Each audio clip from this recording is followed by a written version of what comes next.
যে মুহূর্তে আমার জীবনের সব থেকে বড় বিপদ, একটা মেয়ে নিয়ে একটা হোটেলে যাওয়া, এটা আমার জীবনের লাইফের সব থেকে বিপজ্জনক একটা ঘটনা আমি মনে করি।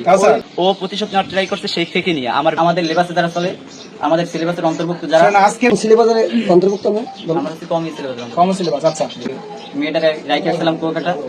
ইমরানের সাথে কি ভাই বোন সম্পর্ক ছিল। ইমরান শুধু আমার সাথে এই আচরণ করছে এমনটাও নয়। ইমরান বরগুনা লবণগোলাতে আপন দুই মেয়ের সাথে রিলেশন করছে। আমার বারবার বলতেছে যে তো থামান, কথা আছে কথা আছে। আমি বলি কিসের কথা? বলে কথা আছে। তারপর আমার মুসল্লি যারা ছিল তারা বলতেছে যে ভাই কি হয়েছে, তোমার সমস্যা কি? যদি কোনো সমস্যা হয় নামাজের পর বলো, বা আমার হুজুরের বয়ান শেষ হোক তারপর বলো। তাই না, আল্লাহর কথা ছেড়ে মারিলাম, যে বলছে মারিলাম, ওই মুসল্লিরা ওরে ধরছে।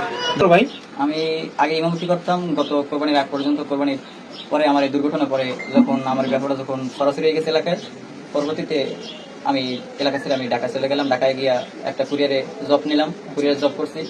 পরবর্তীতে আর কি আমার ড্রাইভিং আর কি শেখা ছিল। এখন তুমি ড্রাইভিং করো? হ্যাঁ, এখন বর্তমানে রানিং ড্রাইভার। আচ্ছা, তো আজকে এই যে পবিত্র ঈদুল ফিতরের দিন 31/3/2025, আজকের তারিখের ঘটনা কি হয়েছে একটু বলো তো ভাই। আজকের তারিখের ঘটনা, ঢাকা যাওয়ার পর থেকেই ইমরানের উপর আমার একটা আক্ষেপ ছিল যে কি কোনো না কোনো দিন আর কি আমার ইমরান কে? ইমরান হচ্ছে আজকে যে ইমাম সাহেব, এই মসজিদের ইমাম। হ্যাঁ। ইমরানের সাথে তোমার কি নিয়ে দ্বন্দ্ব? ইমরানের সাথে একটা মেয়ের সময় নিয়ে জমলো আর কি। আচ্ছা, মেয়েদের সম্বন্ধে বিষয়। হ্যাঁ, আর কি মেয়েটাকে রাইখে আসছিলাম কুয়াকাটা। ইমরানের সাথে কি ভাই বোন সম্পর্ক ছিল। পরবর্তীতে আর কি ভাই বোন সম্পর্ক ছিল, আমি টাকা নেওয়ার জন্য আসছিলাম বা কোন একটা বিরতিতে আমি বের হয়েছিলাম বাইরে। আচ্ছা, এখন আজকের ঘটনাটা বলো তাহলে। এই তো তারপরে তার কি ইমরান নির্যাতন করছে। আর আজকের ঘটনা যে নির্যাতনের কি প্রতিশোধটা নেওয়ার জন্য আমি সেই দিন থেকেই আমি আর কি আক্ষেপ ছিলাম। তাছাড়া আমি আল্লাহর কাছে রোনাজারি করছি যে আল্লাহ, জীবনে যদি বাঁচি থেকে আমার এই একটা প্রতিশোধ নিয়ে তারপর তুমি যেন আমার মৃত্যু দাও। এর পরবর্তীতে তাছাড়া স্যার ইমরান শুধু আমার সাথে এই আচরণ করছে এমনটাও নয়। ইমরান বরগুনা লবণগোলাতে আপন দুই মেয়ের সাথে রিলেশন করছে। সেখান থেকেও আর কি চাকরি সাইডে মনে করেন আইসে পড়ছে। তাছাড়া আমাদের ওস্তাদ আছে, আমাদের সিনিয়র শিক্ষক যারা আছে, তাদের কাছ থেকে ইমরানের চরিত্রের ব্যাপারে আপনার মন্তব্য নিতে পারেন যদি প্রয়োজন মনে করেন। শুধু শিক্ষকরাই নয়, বরং আমাদের লেবাসে যারা চলে, আমাদের সিলেবাসের অন্তর্ভুক্ত যারা। আজকের ঘটনা বলো। আজকের ঘটনা তুমি বলছিলে ঢাকা থেকে আসছো কোন সময়? তালতলি ঢাকা থেকে আমি আসছি তো স্যার কালকে 12টার দিকে, দুপুর 12টার দিকে আমি সায়দাবাদ থেকে গাড়ি তুললাম, নামলাম বরিশাল। নামলাম কয়টায় বাজে যা খেয়াল নাই। বরিশাল থেকে বরগুনা আসলাম। বরগুনা আমার এক ওস্তাদ ছিল। আরে ভাইয়া, তুমি এত পেছানোর দরকার নেই। আজকে এই যে আঙ্গারপাড়া মসজিদে তোমার কি ঘটনা ঘটছে ইমাম সাহেবের সাথে সেটা বলো। ইমাম সাহেবের সাথে ঘটনা হচ্ছিল আর কি, যেহেতু ইমরান আমার একটা বিপদের মধ্যে আমার যেহেতু আর কি হামলা করছে মেয়েটার উপরে, যে মুহূর্তে আমার জীবনের সব থেকে বড় বিপদ, একটা মেয়ে নিয়ে একটা হোটেলে যাওয়া, এটা আমার জীবনের লাইফের সব থেকে বিপজ্জনক একটা ঘটনা আমি মনে করি। ওই বেলায় যেহেতু আমি এই যে আমার যে ধারণা করতেছেন যে কি ডাকাত বা আমি ওরে হত্যা করার জন্য গেছি, এটা আসলে ভুল ধারণা। আমি যদি হত্যা করার উদ্দেশ্যে যাই, আমি বলি না। বানাইছো কোথা দিয়ে বানাইছো? কারণ বাজার থেকে। কারণ বাজার দিয়ে কয় টাকা দিয়ে বানাইছো? আজরানে গেছিল। আজরানে গেছিল। এটা নিয়ে ঢাকা থেকে আসছো কালতলি, এটা নিয়েই আসছো? হ্যাঁ। আচ্ছা, আজকে আবার এটা নিয়ে ওই আঙ্গারপাড়া গেছিলাম? আঙ্গারপাড়া গেছিলাম। ওই মসজিদে? ওই মসজিদের নাম কি? আঙ্গারপাড়া শিকদার বাড়ি জামে। এই যে কালো পাঞ্জাবি পরে আমাদের ওইখানে স্থানীয় চৌকিদার। আঙ্গারপাড়া শিকদার বাড়ি জামে মসজিদ। আপনি কোন সিলেবাসের অন্তর্ভুক্ত না? আমার হচ্ছে কমই সিলেবাস। কম সিলেবাস। আচ্ছা, আপনি নিয়ে গেছিলেন মূলত ওই যে ইমাম সাহেবরা কি জন্য গেছিলেন? ইমাম সাহেব আঘাত করার জন্য? আঘাত করার জন্য বলতে আমি তো প্রথমে তো হয়েছে আর কি, আমি তো ইমাম সাহেবের সাথে বলছি আর কি। ইমাম সাহেবের সাথে আপনার পরিচিত? সেই শত্রুতার জের ধরে আজকে পবিত্র ঈদুল ফিতরের দিন ঈদের নামাজ আদায় করাকালীন সময়ে আপনি এই রামদাটা নিয়ে এই যে চাপাতি নিয়ে ওই ইমাম সাহেবের আঘাত করার জন্য গেছিলেন? না, আমি বলি আমি অপমান করার জন্য গেছিলাম। তাহলে এই রামদা নিয়ে গেছিলেন কেন মসজিদে পবিত্র ঈদুল ফিতরের দিন মসজিদের মধ্যে? এটা কি আমার মাথায় যেটা ধরছে আর কি, বা আমি যেটা মনে করি। আপনি এই রামদাটা নিয়ে ঈদের নামাজের মধ্যে মসজিদের মধ্যে গেছেন, এটা কি সত্য না মিথ্যা? অবশ্যই সত্য। স্থানীয় লোকজন আপনারা ধরছে, এই তো? হ্যাঁ, এই রামদা সব আমি বলি। আমি হচ্ছে ইমরানের যখন আলোচনা করি, ইমরানের একটা সিগন্যাল দিচ্ছি, ইমরান একটু আলোচনা তাড়াতাড়ি শেষ করিস, কথা বলুন। এই পরবর্তীতে আর কি এক মুসলিম ডাক্তার কি কথা বলবেন, আমি এর কাছে বললাম যে ইমরান আমার সাথে এরকম আর কি ঝামেলা আছে।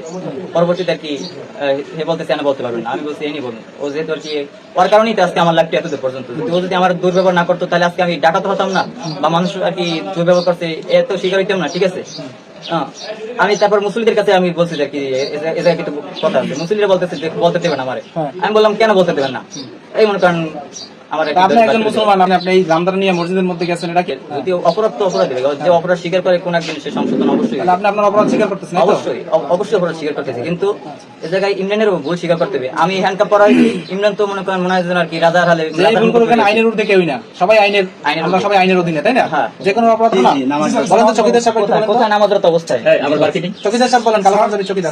এই লোক ছিল এই যে ইমামের পিছনে সোজা পিছনে আমরা নামাজ দাঁড়াইছি ওই সময় এই লোকটা পাশে একটা লোক দিয়েছে এটা ঘুসঘুস করে বাড়ি করতেছে এটা কাবাজের ভিতরে বাড়ি করে ওই সময় পাশে একটা লোকে থামা দিচ্ছে তুই ক্লিয়ার করে এই হলে ধরছে এই তো গোলাগুলো ওই জায়গায় বুঝা তারপর ওয়াল করছে কি ও সিটটা লাভ দিয়ে পিছনে মসজিদের পিছনে লাভ দিয়ে করছে পিছনে ধরছে আর ওই অস্ত্রটা ওই মসজিদে বই লাভ দিয়ে করছে আচ্ছা, আরেকটা বিষয়। বাড়ি করছে হ্যাঁ, আশ্রয়ের পর তিনি কি করছেন?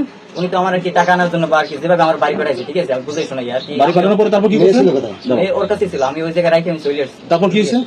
পরবর্তীতে আর কি আমি চলে আসছি, আমি রাত 9টার সময় গেলাম, হ্যাঁ। যাই পাইছি আর কি মনে করেন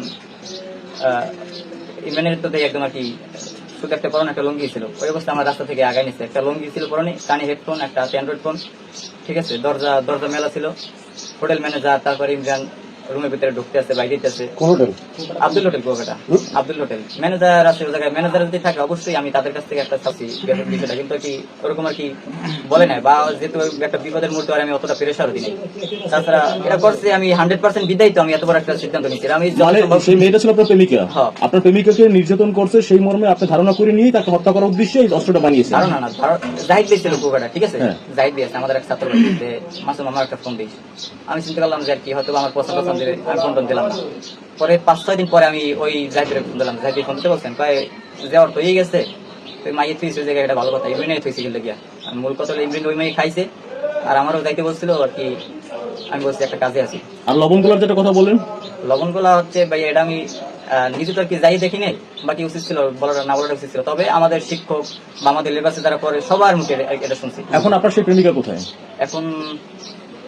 এখন হয়তো বিয়ে হয়ে গেছে বা এখন আছে, তারপর আমি খোঁজ খবর নিই নাই তেমন একটা। মারছে পার ওদের শুধু দৌড়তেছে পার। আর আমি খেয়াল করছি যখন আমি তো মেহেরাবে ছিলাম, আমি খেয়াল করছি এরকম একটা ওই বক্সটা নিয়ে ঢুকছে, যেটা আন্দার যে বক্সটা, আমি খেয়াল করছি। তো ওই দৌড় দিছে, পরে আমি ওইটা বার করে এটার ভিতরে কি দেখি, পরে ওইটা খুললে যারা দিছে এরকম রান্দাটা পড়ছে। মানে উদ্দেশ্য ছিল কি ওটা নিয়ে? উদ্দেশ্য ছিল হয়তো মারার। আইনের ঊর্ধ্বে তো আর কেউ নেই, আছে আইনের ঊর্ধ্বে তো আর কেউ নেই। তাইলে আমি যতটুকু জানি এটা সবই বানোয়াট, যা বলছে সব বানোয়াট। ওর সাথে এতটুকুই সংযুক্ত ছিল, কারণ উনি মাথার সাথে বসে ও আমার ফোন চুরি করছে, ওর সাথে আমার সাথে দ্বন্দ্ব ছিল, ওর মাথার সাথে নাম কাইটা দিছে। তারপর আরেকটা ছিল, ও প্রতিশোধ নেওয়ার ট্রাই করছে সেই থেকে নিয়ে। আমার বিবাহের সময় ও আমার বিবাহ একদম পাকাপোক্ত হয়ে গেছে, একদম যখন সরা হবে তখন বিবাহ ভাঙ্গানি দিছে, তখন সরাকালীন হবে ওই পর্যায়ে আমার বিয়ে ভাঙ্গে যায়। তারপর যে আমার যারা ছিল মেয়ের পক্ষ যারা ছিল, তারা আমার মানে যে যা বলছে আমার বিষয় বলছে, আমি চোর, আমার আগে একটা বিয়ে হয়েছে, বিভিন্ন ঝামেলা বলছে। এই বইলে আমার বিয়েটাও ভাঙছে। পরে তারা আমার গরবনী মাদ্রাসায় গেছে, যাই আমার নামে রিপোর্ট নিচ্ছে যে আমি ভালো না খারাপ। তারা আবার হাত দেওয়া আইয়া তাদের মেয়ে আমার কাছেই দিয়েছে যে আমার স্বভাব চরিত্র কেমন। তারা সেই মাদ্রাসায় গেছে, ওস্তাদের কাছে জিজ্ঞেস করছে, তারপর জানি নাই, আবার সেই মেয়েই জোর করে আমার কাছেই দিয়েছে। আচ্ছা, আর একটা মেয়ে কি নিয়ে ও গেছে? বিষয়ে আমি কিছু জানি না। নাম্বার 1 মসজিদে নামাজ পড়তে গেছি আমি। আমাদের নামাজ 8টায়, কিন্তু আমি 7:50 মসজিদে উপস্থিত হয়েছি। উপস্থিত হওয়ার পরে ইমামের টাকা, নামাজের টাকা উঠে দিতেছে, ট্রাফিক টাকা, তার টাকা উঠে নিয়ে এক পর্যায়ে শেষ পর্যায়ে হওয়ার যাওয়ার পরে আমরা নামাজে দাঁড়াইছি পরে এবার রুকুতে যাইবে যে এই অবস্থায় আমি ছিলাম 4 নম্বর কাতারে, আর ওই ইমাম তো প্রথম, পরে দ্বিতীয় কাতার ছিল ওই ছেলেরা। দ্বিতীয় কাতার থেকে এবার পাশের যে লোকটা দেখি ওয়ালে গুলগুল করতেছে, মানে জাবাজাবি করতেছে ওয়ালে, ওই সাইড থেকে ওই একটা কাবাডির ভিতরে ছিল, চাপাটি ছিল, ওই সাফারিটা বাড়ি করছে হয়তো আর কি এমনি রুকুতে যাই হুজুরে, ওই সময় হুজুরে ওটা আঘাত করবে এই অবস্থা মুসল্লি ধরছে পরে ওই জাপাজাপি ও লাভ দিয়ে বাইরে পড়ছে, আর ওই এটা সাফারিটা ওই জায়গায় ঠিক আছে। এই পরে বাইরে অনেক ধরিয়া পরে মসজিদে উঠেছি, পরে আমি 2 তলায় উঠেই রাখছি, পরে থানায় ফোন দিয়েছি, আমরা সাংবাদিকের ফোন দিয়েছি, এই অবস্থা পরে পুলিশ দিয়ে উদ্ধার করছে। নাম আসলে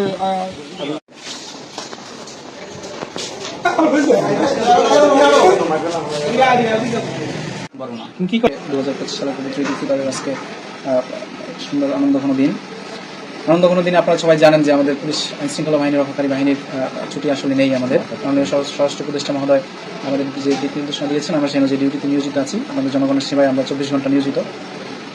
তো আজকে আমরা ডিউটিতে নিয়োজিত থাকাকালীন ডিউটি অফিসারের মাধ্যমে জানতে পারি আমাদের তালতলী থানাধীন আঙ্গারপাড়া শাকিনস্থ আঙ্গারপাড়া শিকদার বাড়ি জামে মসজিদে আজকে মহান পবিত্র ঈদ উল ফিতরের ঈদের নামাজ আদায়কালীন সময়ে একজন দুর্বৃত্ত, যার নাম মাসুম বিল্লাহ, থানা তালতলী, বরগুনা, সে একটা অনুমান 2 ফুট লম্বা একটা চাপাতি নিয়ে মসজিদের সম্মানিত ইমাম সাহেব যার নাম হলো ইমরান হোসেন, পিতা ইব্রাহিম মোল্লা, গ্রাম আলীবন্দর, তাকে আঘাত করার উদ্দেশ্যে নামাজরত অবস্থায়, সেজদা দেওয়ারত অবস্থায় তার পিছন থেকে আঘাত করার উদ্দেশ্যে যখন উদ্ধত হয়, সেই মুহূর্তে তার পিছনে বা তার সাথে সারিতে যারা দাঁড়ানো অন্যান্য মুসল্লিরা, ধর্মপ্রাণ মুসল্লিরা নামাজরত অবস্থায় তারা দেখে ফেলে তাকে হাতে নাতে অস্ত্রসহ আটক করে এবং স্থানীয় জনতা তাকে ক্ষোভের বশে অত্যন্ত উত্তেজিত হয়ে তাকে ধর্মপ্রাণ মুসল্লিরা পর্যন্ত তাকে উত্তম মাধ্যম দেয়, মানে গণপিটুনি দেয়। সেখানে স্থানীয় মেম্বার জনাব আবুল কালাম হোসেন, স্থানীয় চৌকিদার জনাব মহিউদ্দিন শিকদার এবং স্থানীয় মসজিদের ইমাম, মসজিদের সাবেক সেক্রেটারি এবং স্থানীয় গণ্যমান্য উপস্থিত জনতা উপস্থিত ছিল। আমরা খবর পেয়ে সাথে সাথে যাই এবং ঘটনার বিষয়ে বিস্তারিত জানি এবং শুনি। পরবর্তীতে আমরা আসামিকে সেখান থেকে হাতে নাতে এবং অস্ত্রসহ আটক করে থানায় নিয়ে আসি। আমাদের ওসি স্যার একটা অন্য কাজে বাইরে আছে, থানা এলাকায় অন্য একটা ডিউটি